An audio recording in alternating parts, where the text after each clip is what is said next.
Europako garapen iraunkorraren aldeko aldarrikapena egin du Eusko Alderdi Jeltzaleak Bilbon. Europar Batasunak bultzatzen dituen jasangarritasun politikak pertsonak helburu dituen Europan hasi eta amaitzen dira. Hori da hain zuzen, Urkullu lehendakariak troikaren aurrean aurkeztu eta defendatu zuen Europa.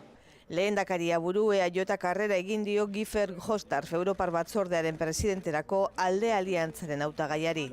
Arlo sozialean bi eredu daudela eta azken 5 urteetan eskuinaren agintepean murrizketak ezarri direla salatu du Alderdi Sozialistak eta politika hauek aldatzeko sozialistentzako botoa eskatu du Maider Lainez hautagaiak. Guk politika horiek aldatuko ditugulako.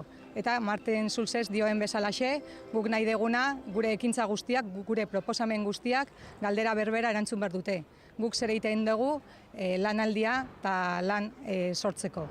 Eta hori da, horregatik, guk eskatzen dugu zuen botoa.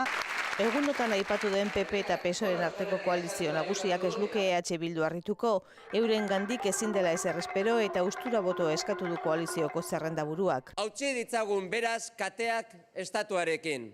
Hori da, gaur hemen eskatzen dizuedana. Ezker Anitza aurrezki kutxen privatizazioen eta zerbitzu publikoetan lanpostu murrizketen kontra agertu da. Herri honetan beharrezkoa dela kutxen privatizazioei aurre egingo dien aukera.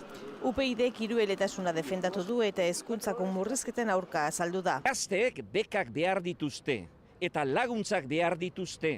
Alderdi Popularrak gaur ekingo die kanpainako ekitaldiei. PPek eskertu egin ditu Isabel Carrascoren hilketa dela eta jasotako elkartasun adierazpenak.